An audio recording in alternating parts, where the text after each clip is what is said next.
afternoon, I'm Mai Rodriguez. Today on Newsfeed at noon, thousands of Catholic pilgrims swarming the streets of Manila for the annual Traslacion. Self-rated poverty rises to its highest level in 21 years. At least 5 people are killed in devastating wildfires in California. And get to know a new reading platform in South Korea that's using AI to digitize books in real time. Thanks for joining us. Thousands of devotees swarm the streets of Manila for the annual Traslacion. Let's get the latest on today's procession with our correspondent Hannah T, who joins us now live from the Quiapo Church. Hannah, where is the Andas now? The Andas is now on Palanca Street and the energy there is very high. Devotees are waving their flags and handkerchiefs, playing drums, and even throwing candies to the crowd as part of the celebration. Rescue teams are stationed around the area because of the crowd density, with some pushing and shoving happening in certain portions of the street.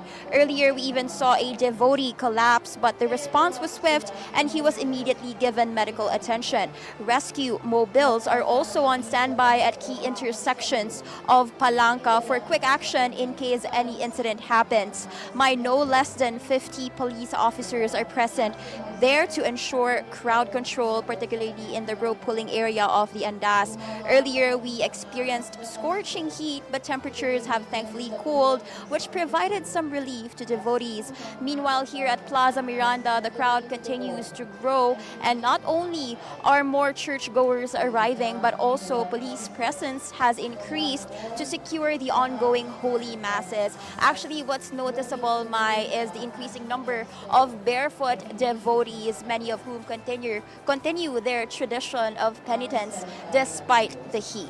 Mai? Hannah, how big is the crowd now, and have there been any major incidents reported?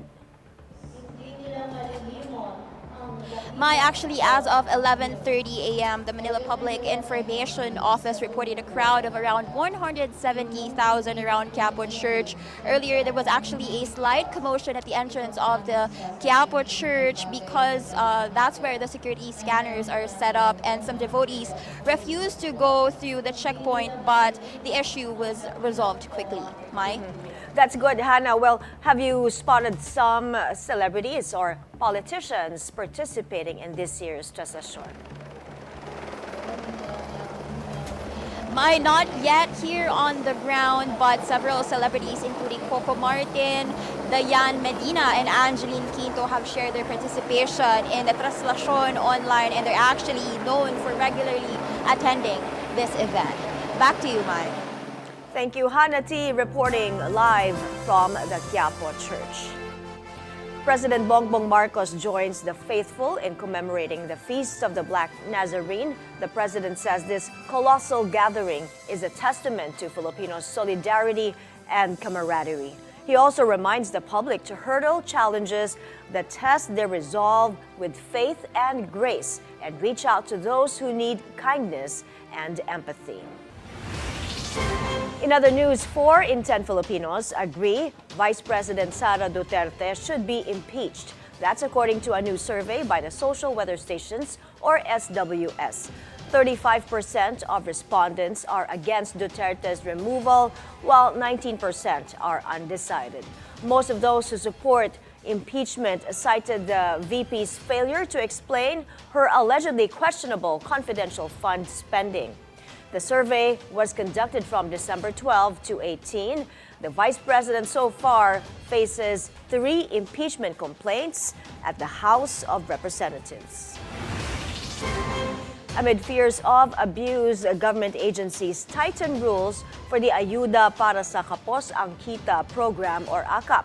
Budget Secretary Amena Pangandaman says the National Economic and Development Authority, or NEDA, wants beneficiaries to present their national ID to prevent duplication and confirm their identities. This comes after the 26.5 billion peso program was retained in the 2025 national budget, despite the opposition of some lawmakers who call it pork barrel. Another Chinese Coast Guard vessel is spotted off Zambales just days after China's so-called monster ship entered the area. Francis Falve has that story. China's so-called monster ship has sailed away from the Philippines' exclusive economic zone, based on the latest monitoring by the Philippine Coast Guard. According to Commodore J. Tariela, the CCG vessel 5901 is now over 90 nautical miles away from Palawig, Zambales. For now, it is far from Bajo de Masinloc and as of Wednesday afternoon, continues to move further away from Philippine waters. We were able to monitor a replacement vessel ng China Coast Guard 5901. And this is the China Coast Guard 3103. Based on the DVD monitoring, this China Coast Guard vessel departed Guangdong province. However, it has reportedly been replaced by another CCG vessel. Before the monster ship left the area, a gray helicopter from China hovered above BRP Cabra for about 20 minutes. According to Tariela, the replacement CCG vessel is meant to maintain China's presence in the area. There is still a possibility that the monster ship could return due to its capability to sustain operation for over a month. The PCG also reaffirmed the National Security Council's earlier statement that the monster ship aims to intimidate Filipino fishermen. One thing here is clear, despite whether it's a monster ship or a smaller China Coast Guard vessel, they are still violating the international law, they are still disregarding UNCLOS, and they are still violating our sovereign rights. The PCG replaced BRP Cabra with BRP Teresa Magbanwa due to the effects of the northeast monsoon and rough sea conditions in the area. As of now, the PCG has monitored 3 CCG vessels near the West Philippine Sea. Francis Polbe, Bilyonaryo News Channel. President Bongbong Marcos witnesses the signing of the implementing rules and regulations of the Magna Carta of Filipino Seafarers. Migrant Workers Secretary Hans Kakdak and Marina Administrator Sonia Malaluan signed the IRR, which comes 3 months after the law's enactment. Key features of the IRR include the establishment of a one-stop shop center for seafarers and provisions ensuring fair medical treatment and access to free legal representation. In a speech, President Marcos urged strict compliance among stakeholders. Ang hakbang na ito ay hindi lamang nagbubukas ng pagkakataon sa industriya. Ito rin ay sumasalamin sa ating dedikasyon sa mas progresibo at mas pantay na patakaran sa industriya ng maritime. It also envisions a well-prepared and competitive maritime workforce. By enhancing access to advanced training and requiring maritime education institutions to adopt cutting-edge facilities, we are equipping our seafarers and cadets to compete in the global arena. Beyond compliance with international standards, these efforts also secure the future of our seafarers in a rapidly evolving industry. These provisions are part of a holistic framework designed to uplift the lives of Filipino seafarers and their families.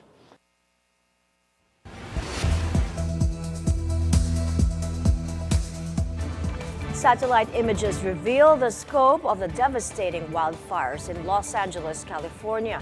The fires have left at least 5 people dead. 5 separate blazes burned in Los Angeles County, all of them 0% contained as strong winds hamper firefighting efforts. The Palisades fire alone has ravaged more than 15,000 acres and destroyed at least 1,000 structures. President Joe Biden visits a fire station in Santa Monica where he received a briefing on the wildfires in Southern California. He was joined by California Governor Gavin Newsom, who said more than 150,000 people are under evacuation orders. Biden pledged federal support to help the region recover, including rebuilding homes, businesses, and infrastructure. Yeah, you put straight anything and he's walking takes. The plane is fired and felt picket flood. That's for back to group. This could be an absolute fight. This is a big time. I mean, come and see what's there. President-elect Donald Trump visits the Capitol Rotunda to pay his respects to the late President Jimmy Carter. This is Trump's first return to the U.S. Capitol since his supporters rioted there 4 years ago over the 2020 election results. Thousands of mourners continue to pour into the Capitol to also honor Carter. His remains will lie in state until Thursday. President Carter was the first person I ever voted for. First time I was able to vote.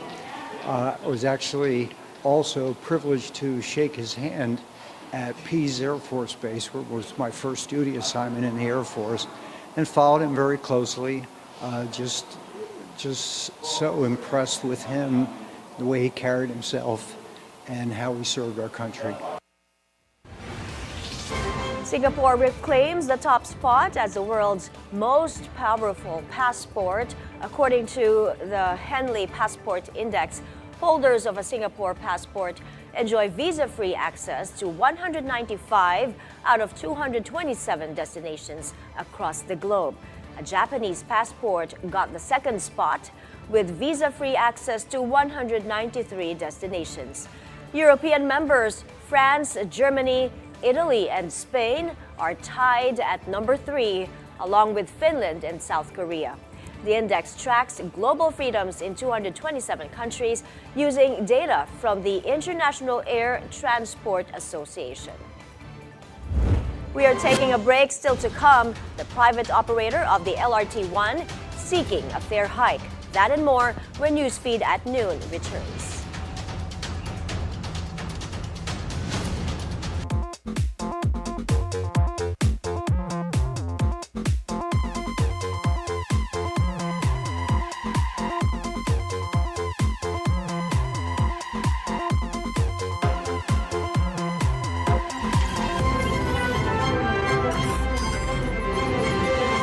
Magandang gabi, ako si Corina Sanchez Rojas. Magandang gabi, ako po si Pinky Webb. Simulan na natin ang agenda. Nasa radyo na, mapapanood, mapapakinggan. 94.7 FM. Nahaharap ngayon ang Estados Unidos sa isa na namang 4 na taong Trump presidency. Death squad rin yan. Binawi niya yung sinabi niya. Ing masalimuot ang buwan ng Oktubre para sa ilang bilyonaryo. Sa bawat issue may anggulo at ang balita may agenda. Your newest source of news and information. That's it?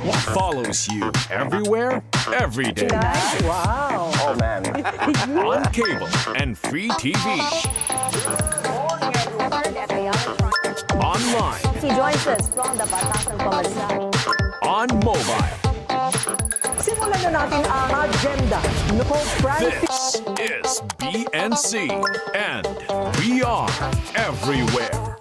The latest weather updates and forecast. Could be another tropical cyclone heading towards us at the end of the year. With information to help us understand important aspects about our climate. Can you tell us a bit about the jobs that will actually be produced by this project, not just in the construction, but of course in the actual running of this farm? Weather HQ. Whatever the weather, only here on BNC, the Bilyonaryo News Channel. Ciao, mabuhay. You are watching The Word Exposed. Prepare our hearts as we dive deeper into our faith and receive the strength from God's Word. Join Cardinal Luis Antonio Tagle as he shares the reflection we need for the rest of the week. We pray that the Word of God would find fulfillment in your life and His blessings be always upon you. Every Sunday, 7 a.m. with replays at 3 p.m.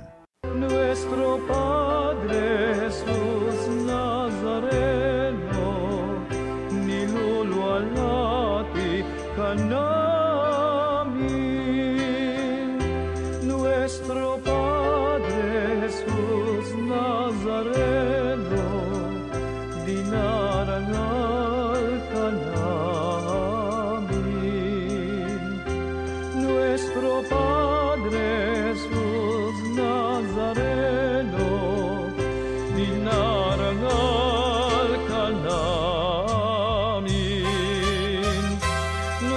nuestro Padre Jesus Nazareno, nilulwalhati ka namin.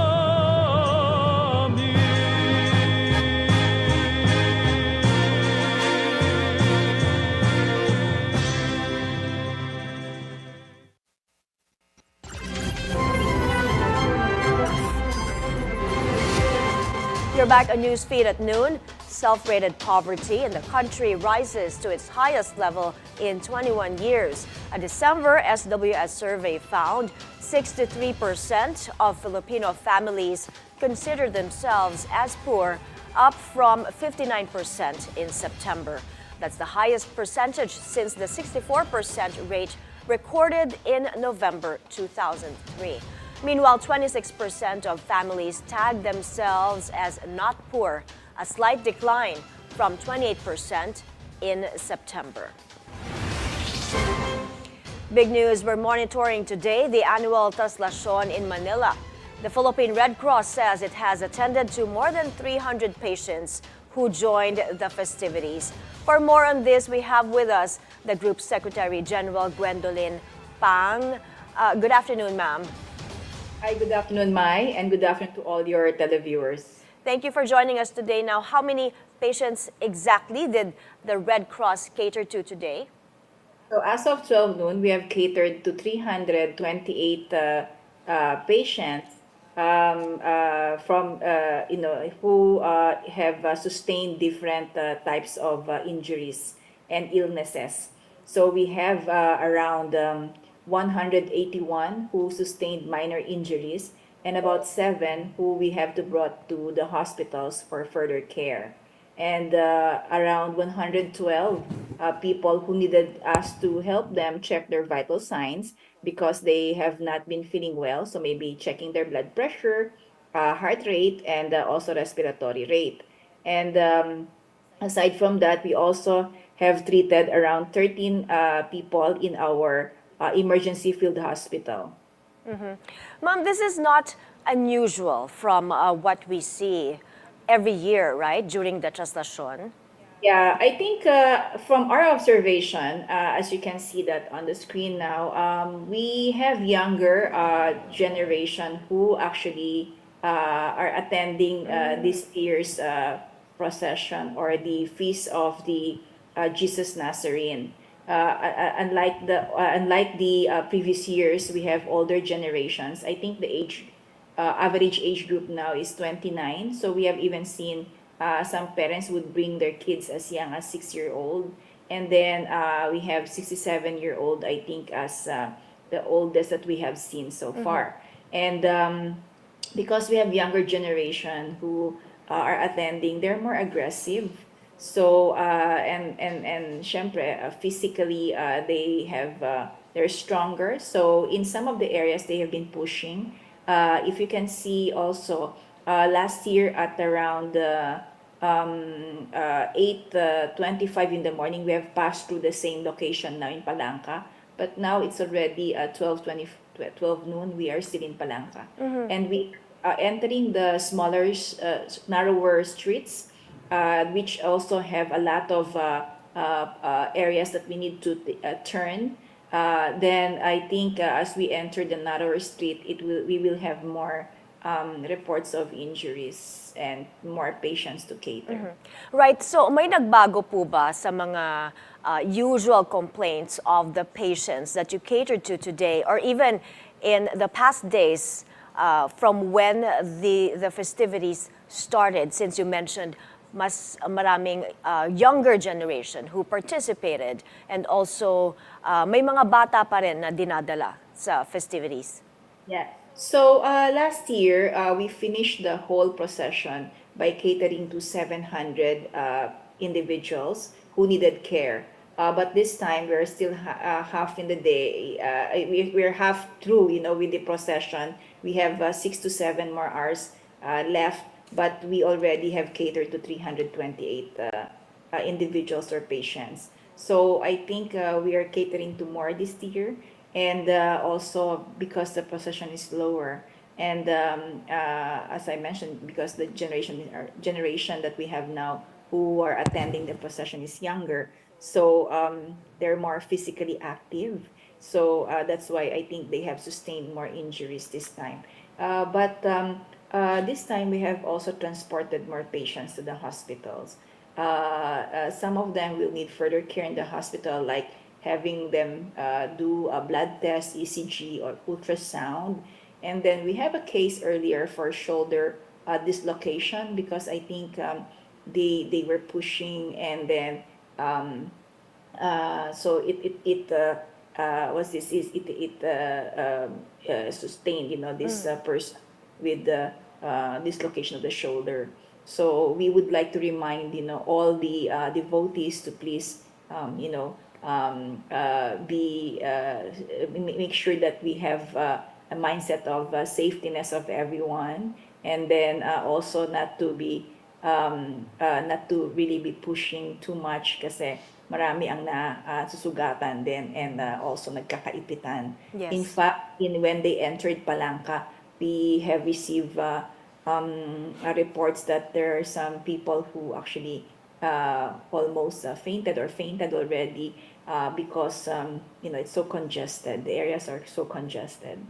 Yes, same as last year, we saw many people fainted as well, apart from the injuries, the various injuries that were sustained by some of the devotees. Can you tell us more about the measures that the Red Cross prepared to ensure the safety of our devotees in this year's Traslacion? Yes, so Mai, we always want to make sure that the Red Cross provide a holistic approach of care. So we just do not look into the medical needs of the people, but maybe even just providing water so that, to avoid dehydration. And then we have set up our emergency field hospital so that we can already introduce IV fluid in case needed. Tetanus toxoid, give medication in case needed. And then we can already treat minor injuries there in our emergency field hospital. It's like a hospital talaga with 50-bed capacity, and we have 6 ER beds. And then aside from that, we have added also support. We have more roving teams now going around in the area. And then we have added more ambulances. We have also made sure that we have the rescue boats there, kasi they have to cross through the Ayala Bridge. In the previous years, we have reports received that some of the devotees fall off the bridge, and they have to we have to catch them in the river. So there is this. We have added more people this time, and then we have more equipment, and then we have been monitoring closely in the area. So those were the, and then we have been giving tips, and we have giving reminders to the devotees before the event. Thank you for your service, ma'am, and thank you for joining us this afternoon. Ms. Gwendolyn Pang, Secretary General of the Philippine Red Cross.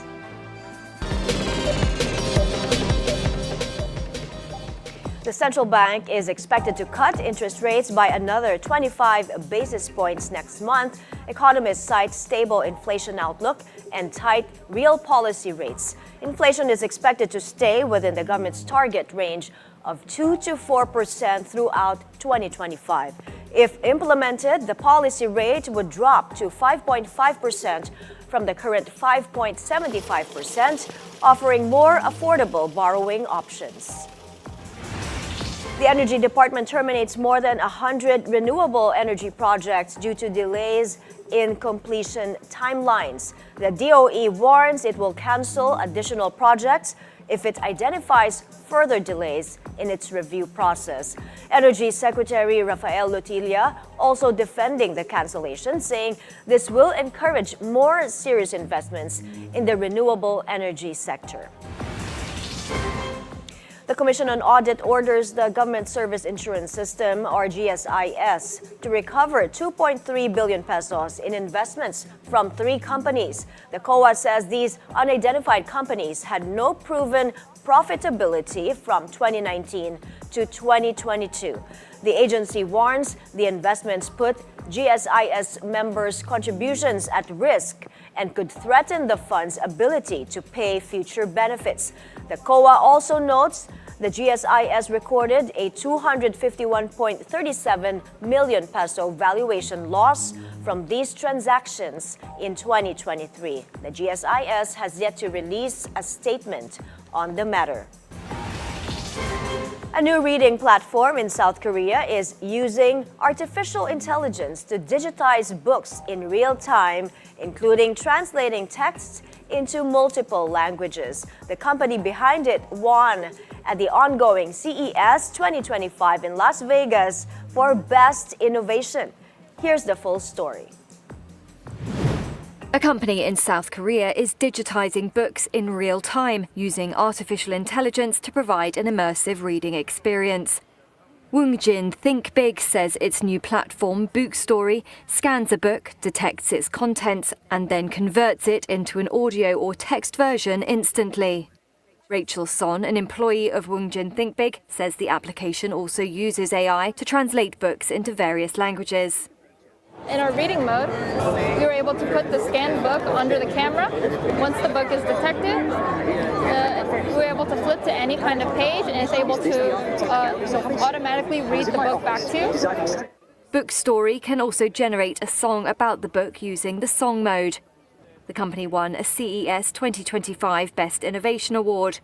Zainab Hassan Ali tested the product at the tech event. Like with everything, it's not about whether something is good or bad, it's about the way you use it. And this is a very positive way in using AI. Bookstory will be available for purchase in March 2025. We're taking another breather up ahead.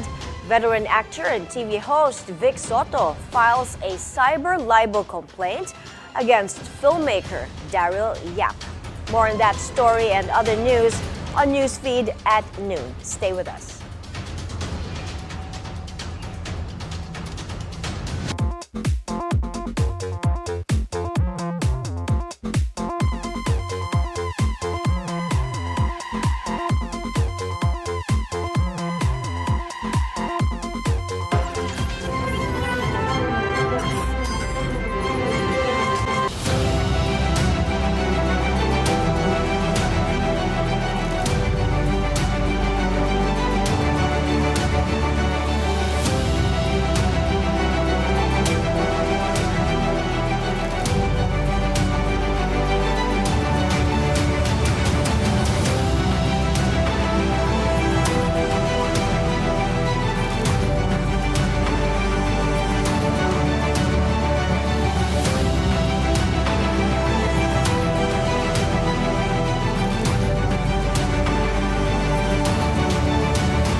PNC's Election 2025 Special Coverage.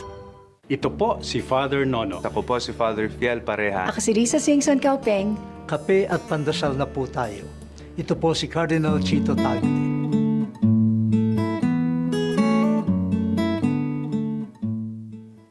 The latest news, national issues. With regard to was very vocal about charter change. The political scene, the trust and approval ratings of President Bongbong Marcos and Vice President Sara Duterte decline, and conversations with prominent personalities. Brings back wonderful memories of past Christmases when I was a little boy in Iloilo. Be timely informed, be insightful of the news. All these firsthand at the forefront.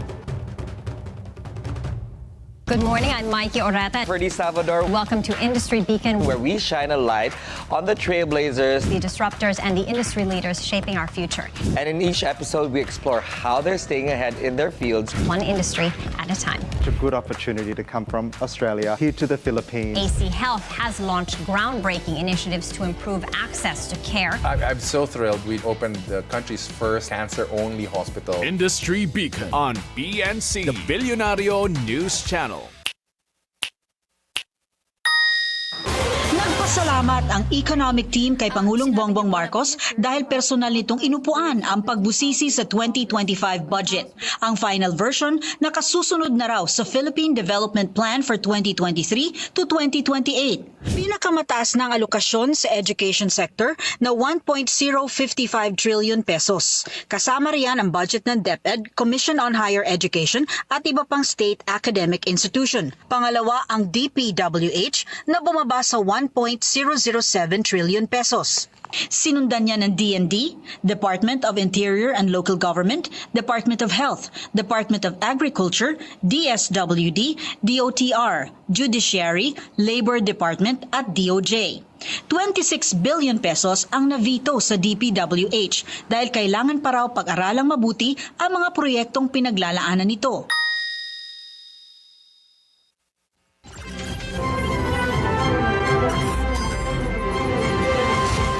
You're watching Newsfeed at noon. Again, the headlines. Thousands of Catholic pilgrims swarming the streets of Manila for the annual Traslacion. Self-rated poverty rises to its highest level in 21 years. At least 5 people are killed in devastating wildfires in California. And a new reading platform in South Korea is using AI to digitize books in real time. Authorities expect a significant turnout for this year's Traslacion, exceeding the 6.5 million devotees who participated last year. Let's hear more from our correspondent Sujin Kim, who has been monitoring developments at the Quirino Grandstand. My quick recap of the events that transpired tonight and this morning. At around 12 midnight, the Misa Mayor was facilitated by the Archbishop of Manila, Father Jose Advincula Jr., and this was followed by a vigil at 1 a.m. At exactly 4:41, the andas or the carriage started moving from here at the Quirino Grandstand en route to Quiapo Church. And today, actually, we expect a significant turnout, possibly exceeding the 6.5 million devotees who participated last year. As the carriage passed through here at the grandstand, cleaning operations by the MMDA followed suit. The MMDA deployed 1,200 personnel to maintain the cleanliness of the road right after the procession passes. As a reminder, the number coding scheme is suspended in the city of Manila as well.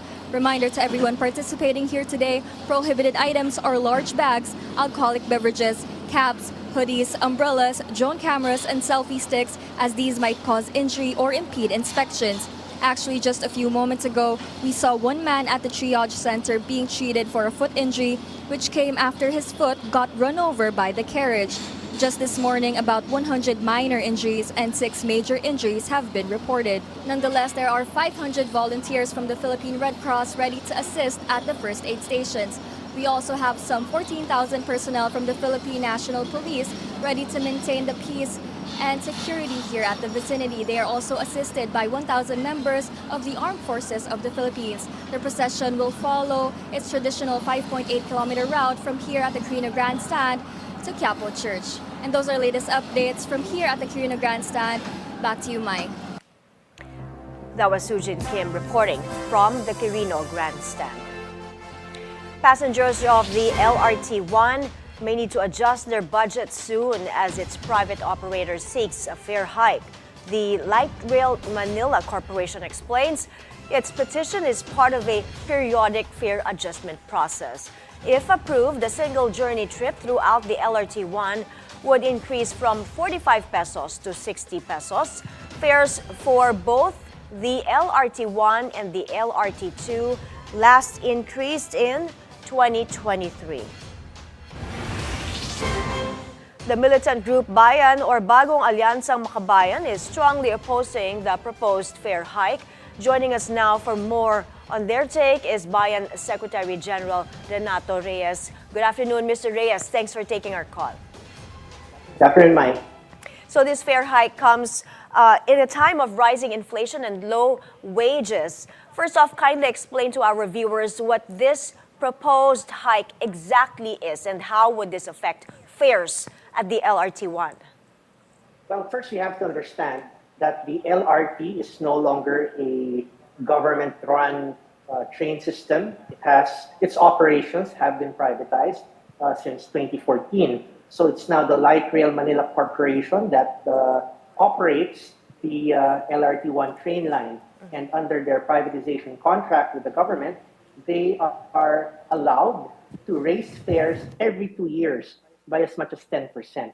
And according to the LRMC, in their petition for the fare hike, they are now seeking a significant increase in fares for the year 2025. And they're invoking the existing contract. So they're saying it is the government's obligation to grant them a fair increase, or if the government will not grant them a fair increase, government must pay LRMC the deficit payment. No? Yung difference between the fare that they're asking and the current fares right now. So this is a very problematic situation for the government because they are forced to either grant a fare hike that will impact the commuters negatively, or the alternative is for government to pay for the cost of the fare hike, and which will increase government debt. And right now, the LRMC is saying government owes them 3 billion pesos since 2023. So it is really the contract, the concession agreement, which is the problem, which is the reason why fares will increase every 2 years until the end of the contract in 2046. So this is the second fare hike under the Marcos administration, because the last one was implemented in August of 2023, and you've said the impact of the increase this year will be a significant burden to commuters. So please explain this to our viewers. How exactly will this affect our commuters? Well, if you're a short distance traveler, the effect of the fare hike would be, according to LRMC, an average of around almost 8 pesos, 7 pesos and 50 centavos additional for the short distance travelers. The fares, if you're looking at the end-to-end travel from Sucat to Roosevelt in Quezon City, that would increase by around 15 pesos. So 45 pesos now, when the fare hike is granted, the end-to-end trip will be 60 pesos. So this is quite significant. If you're looking at a 10 peso increase for a ride, that's 20 pesos a day, that's 100 pesos a week, that's 400 pesos a month. In a time when wages have not gone up, inflation is on the rise, people are saying that the self-rated poverty is the highest in 21 years. No? So how can government in good conscience allow very oppressive and burdensome fare hike at this time? Ang laki din ng increase, ano? Now, have you spoken to government agencies involved in this proposal, like the LRMC itself or the DOTR? I understand there's also a public hearing today, which began 9 a.m. Yes, our representatives were able to attend the public hearing. We had Bilyonaryo, Kadamay, Piston, and KMU attending the public hearing because, of course, the LRT caters to working people and students. Primarily, they registered our opposition. Bayan has submitted its position paper to the DOTR. And at the end of the day, the problem will have to reach the president. Mr. Marcos will have to do something about this because this is a very lopsided and onerous contract, and the burden on the commuters will be huge. No other company has been granted by the government a sovereign guarantee such as this, that if you can't raise rates, government will have to pay you. Not in the water privatization, not in power privatization. Ito lang po talaga, probably the worst kind of privatization that has happened in our history, wherein government guarantees the profits of the private operator no matter what happens. If they can't raise rates, they will still get paid. No? So we can't accept that. No? Unconscionable yung ganong klase ng pamalakan. So it's almost 1 p.m. Have you spoken to those who have attended the hearing, perhaps to give us an update on what has happened so far since 9 this morning? Well, they were given the opportunity to be heard. No? Of course, we're not very optimistic about the outcome of this hearing. We've been to these hearings before. It's like just going through the motions, trying to comply with the minimum requirements for due process.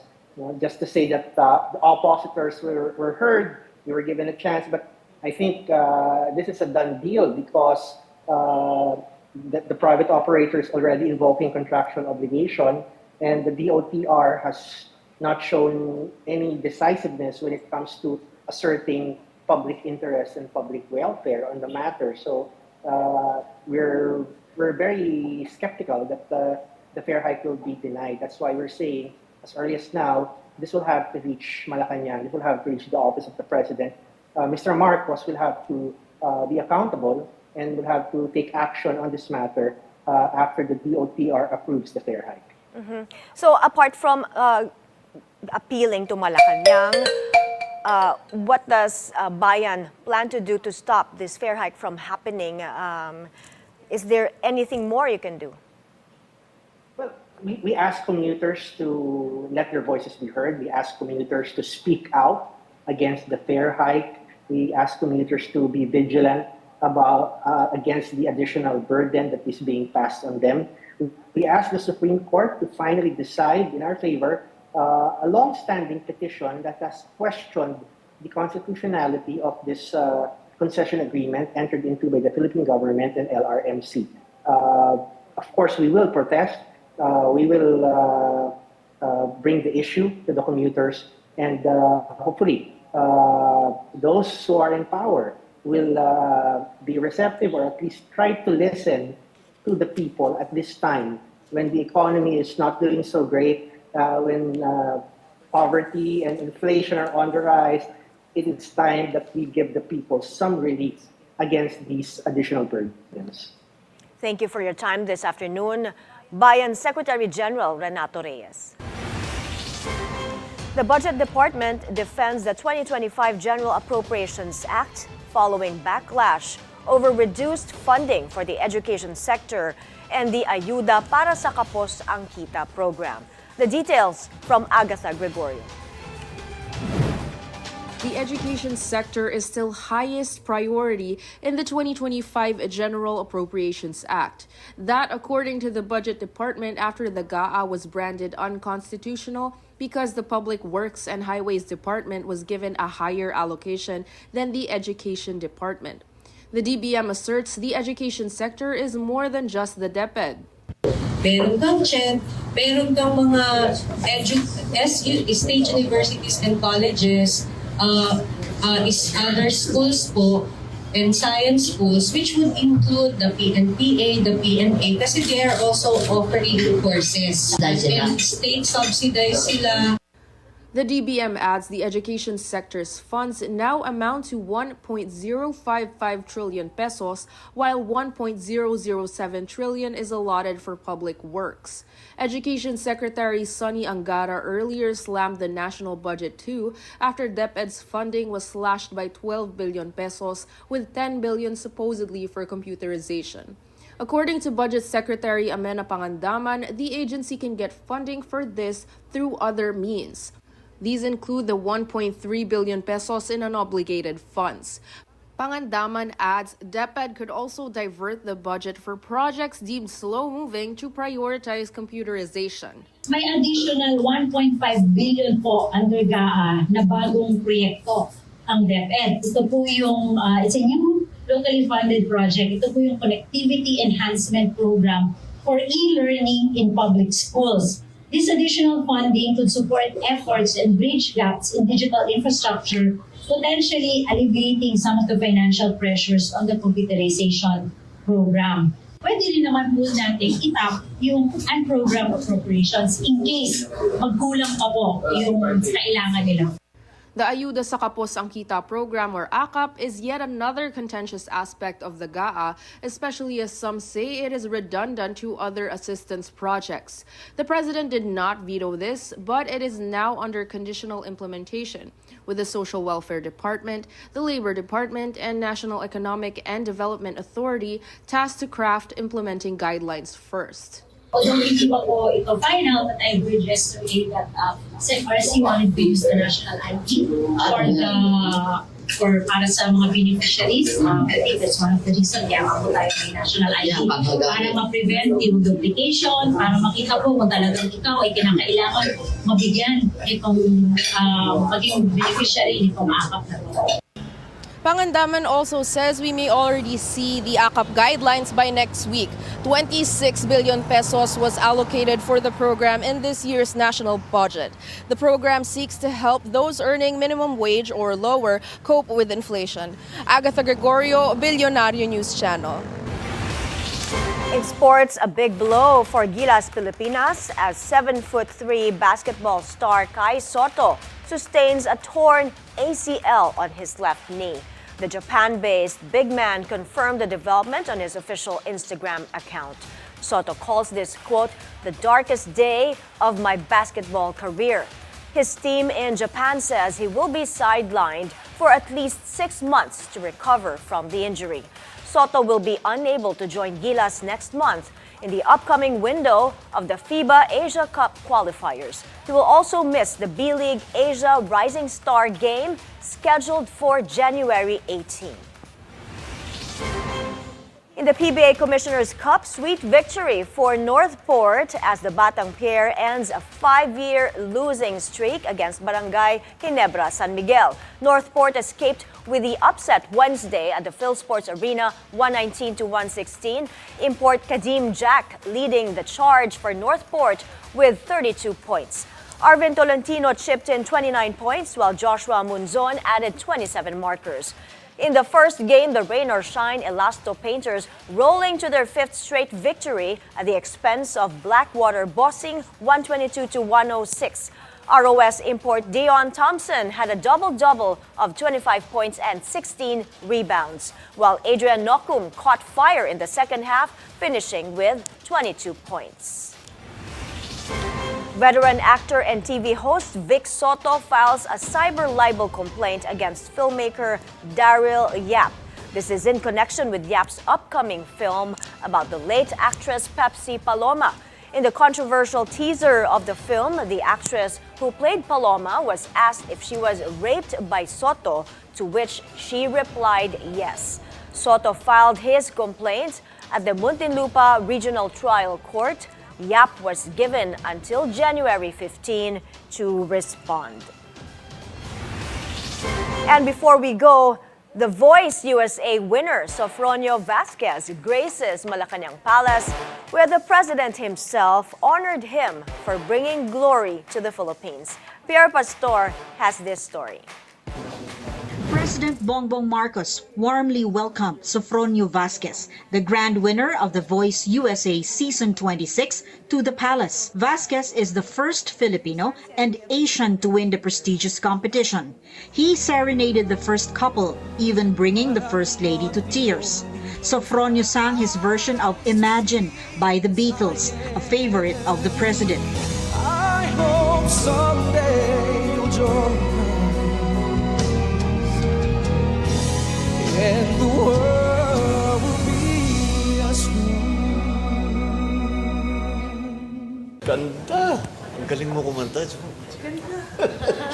He sings so damn well. Papa-thank you sa'yo dahil pinasikat mo na naman yung Pilipino. Sikat na naman tayo. Sofronio was part of Team Bublé, mentored by renowned singer-songwriter Michael Bublé. Among his prizes is $100,000 and a record deal with Universal Music. In the highly competitive finale of The Voice, Sofronio secured the majority of the votes. Grateful Filipino communities in the US were behind him. Surprisingly, sir, yung mga Filipinos around America, hindi ko po alam na may mga text brigade sila na bumoto po sila, vote natin to. Kahit dito. Before his win, Sofronio worked as an OFW, a cruise ship singer and a dental assistant in Buffalo, New York. Pierre Pastor, Bilyonaryo News Channel.